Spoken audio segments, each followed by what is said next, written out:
आप बताओ भैया, मृत्यु किसकी होती है? शरीर की, आत्मा की, या किसी की नहीं? क्यों? आप बताओ। शरीर। मृत्यु किसे कहते हैं? है? जैसे आप लोगों ने कहा कि शरीर की मृत्यु होती है, तो आप लोग ये भी लगे हाथ बता दो कि मृत्यु कहते किसे हैं? हैं?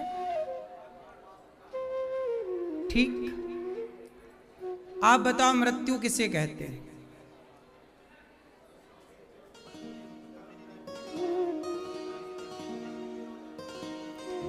पंच तत्व में विलीन हो जाता है तो वो तो विलीन हुआ ना, वो तो विलय हुआ ना, उसे आपने मृत्यु नाम क्यों दिया? ये बताओ। जैसे घड़ा बना माटी से, तो घड़ा जब टूटा तो माटी का घड़ा माटी में ही तो मिला, मृत्यु थोड़ी हुई माटी की। मृत्यु किसकी हुई? मृत्यु हुई केवल उस घड़े की आकृति की, वरना माटी की मृत्यु कहां हुई? माटी तो माटी में मिल गई। आपका शरीर कितने चीजों से मिलकर बना है? पृथ्वी, जल, वायु, अग्नि, आकाश। जब आप मरते हैं तो आपका शरीर जो है जलाया जाता है। तो जलाया गया तो क्या हुआ? पृथ्वी तत्व पृथ्वी में मिला, जल तत्व जल में मिला, अग्नि तत्व अग्नि में मिला, वायु तत्व वायु में, और आकाश तत्व आकाश में मिला। अब बताओ, ये तो 5 से बने थे, 5 में आप लीन हो गए। अब इसमें मृत्यु किसकी हुई? आप बताओ, किसकी मृत्यु हुई भाई? शरीर की। शरीर तो 5 चीजों से मिला था ना भैया, और 5 में मिल गया। वो प्रोसेस मिलने का था जो अग्नि लगाई गई, वो 5 का 5 में मिलने का प्रोसेस था। जमीन पे गाड़ना या आग लगाना, उस प्रोसेस को यदि आप मृत्यु कहते हैं तो बात ठीक तो लगी नहीं। आप कहते हो तो ठीक है भाई, मान लेते हैं, हैं? नहीं, भगवान से कनेक्शन शरीर का था ही, कब के खत्म हो जाएगा? हाँ, तो आत्मा तो मरी ही नहीं, आत्मा तो मरती नहीं। नैनम छिंदन्ति शस्त्राणि नैनम दहति पावकम। मरा कौन? मिला कौन? शरीर मिला ना पंच तत्वों में, पंच से बना था। आत्मा ईश्वर का अंश थी, फिर मरा कौन? मैं यही सवाल तो कर रहा हूं भाई, ये मरने वाला है कौन? आत्मा मर नहीं सकती। शरीर 5 तत्वों से मिला, 5 में मिला, फिर ये मरा कौन? हाँ, मरा केवल हुलिया। कौन मरा? हुलिया। हुलिया समझते हैं ना? स्वरूप। ये छवि मर गई। जैसे घड़ा टूटा तो घड़ा मिट्टी का था, मिट्टी तो मिट्टी में मिल गई, पर घड़ा का स्वरूप वो, उसे आप मृत्यु। सच्चाई तो ये है कि मृत्यु होती ही नहीं, लेकिन फिर भी समाज में मृत्यु नाम की एक मान्यता तो है ही, तो उसे भी लेके चलना है। तो मृत्यु हुई किसकी, ये सवाल था। तो मृत्यु हुई केवल इस हुलिये की, वरना कोई मरा नहीं। जो जहां से आया था वहां सेट हो गया। क्यों जी, बात सही है कि गलत है? 5 तत्व मिले थे, 5 तत्वों में आप चले गए। आत्मा आई थी ईश्वर के पास से, ईश्वर के पास चली। अब सवाल दूसरा खड़ा हुआ कि जब शरीर यहीं मर गया, मतलब जल गया, आत्मा ईश्वर से मिली थी, ईश्वर में मिल गई, फिर ये जो नरक जाने की बात कही जाती है, स्वर्ग जाने की, ये नरक स्वर्ग कौन जाता होगा? क्यों भैया? कहते हैं नरक में बड़ा कष्ट उठाना पड़ता है, स्वर्ग में बड़ी मौज होती है। ये नरक सुख दुख भोगता कौन है? ये मैया बताएंगी, हमारी पीली मैया। कौन भोगता है ये सुख दुख? है आकृति? अरे मैया क्या कह रही हो? आकृति तो मर ही गई ना, मर ही गई तो भोगेगी। आकृति क्या भोगती है भाई? क्यों ये नरक वर्ग कौन जाता है? स्वर्ग। भैया बताएंगे चश्मों वाले भैया। शरीर तो यहीं जल गया। पीछे वाले दादाजी चश्मा वाले, हाँ हाँ आपके बगल में टोपी वाले बताएं। चलो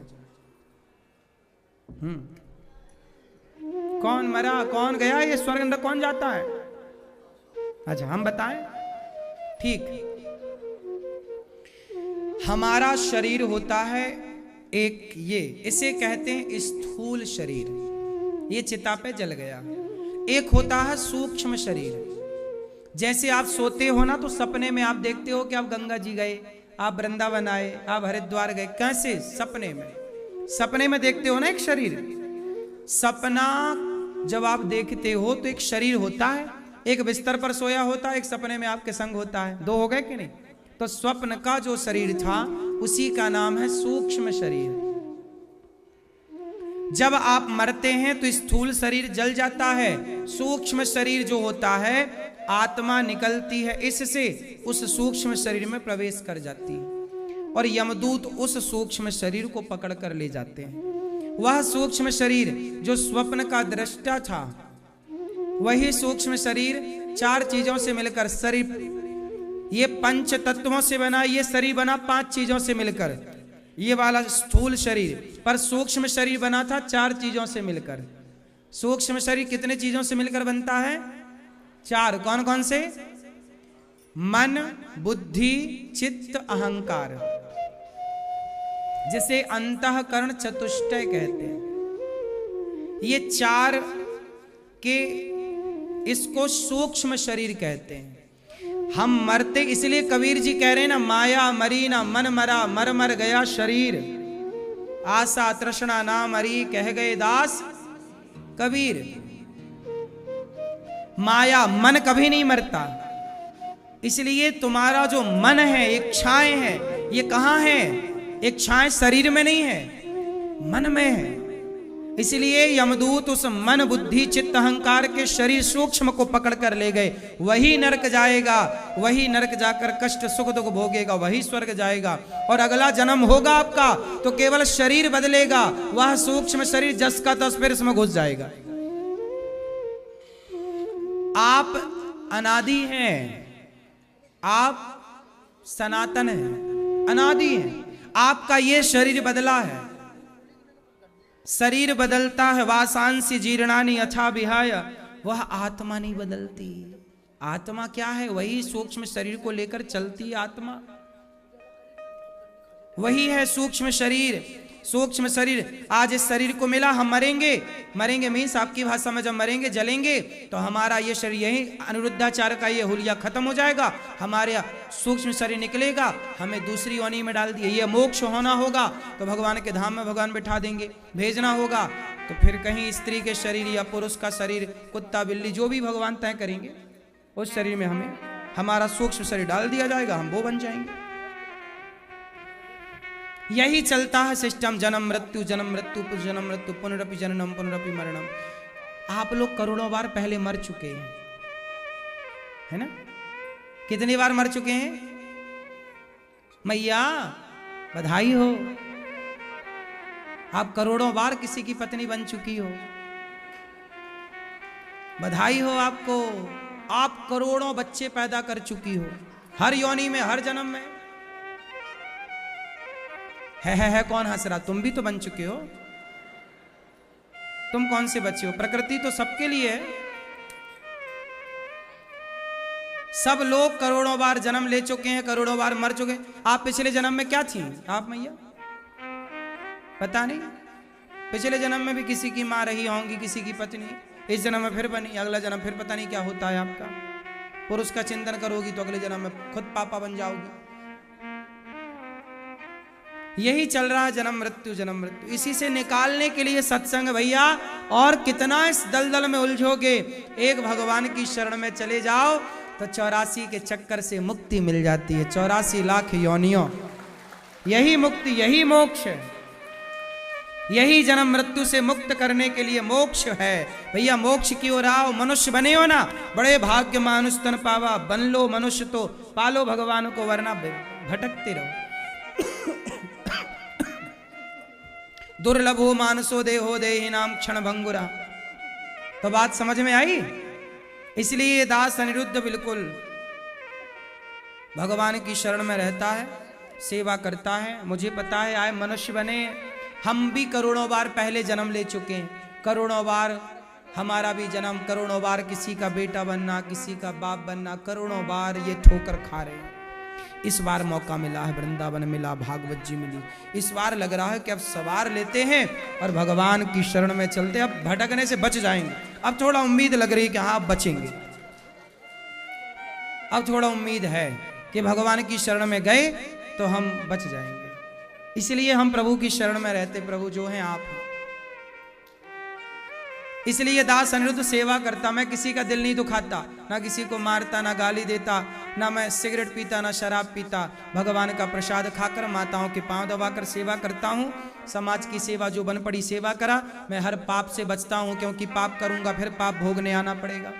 अभी आने जाने से मुक्ति पाओ। कितना आओगे भाई, और कितना कितना जन्म तुम्हारा हो गया, हिचकोले खाते खाते तुम्हारा पेट ही नहीं भरा, हम क्या करें। क्यों मैया, और आओगी आप दोबारा? नहीं।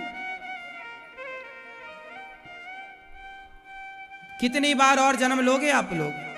हम भगवान से कहते हैं प्रभु हमारा अगला जन्म होए तो फिर ऐसी कृपा करना कि अगले जन्म में जन्म से ही मृत्यु तक, हे प्रभु हमारा मन सदा आपके श्री चरणों में, हे जगन्नाथ जी, हे श्रीमन्नारायण, सदा आपके चरणों में हमारा मन लगा रहे, एक क्षण के लिए ना हटे। आपकी और आपके भक्तों की सेवा होती रहे तो अगला जन्म मिले। हमें बार बार जन्म लेने में भी आपत्ति नहीं, पर जन्म बार बार मिले, पर ऐसे मिले कि भगवान की भक्ति ना छूटे, भगवान के भक्तों की सेवा ना छूटे। अगले जन्म में कहीं हम भी नशा करके ना पड़े रह जाएं किनारे, कहीं हम भी कहीं गलत नशा में सुरा सुंदरी की तरफ ना भाग जाएं। इसके लिए भगवान बचाएं और हर जन्म में भक्तों की भक्ति मिले और प्रभु आपके चरणों में चित्त लगा रहे, हर क्षण आपके चरण मेरे ध्यान में बने रहें, आपका ध्यान बना रहे। यही अगला जन्म भी हो तो कोई दिक्कत नहीं है, लेकिन भक्त के रूप में हो, भारत में ही जन्म हो, भगवान का स्मरण मेरी वाणी सदा करती रहे, तब तो जन्म लो यहाँ, वरना क्या आना जाना। अब बहुत आए गए, अब थोड़ा भगवान के चरणों में विश्राम, भगवान के चरणों में विश्राम करने का नाम ही मोक्ष है। आप कौन हो? आप कर्म हो, आत्मा हो?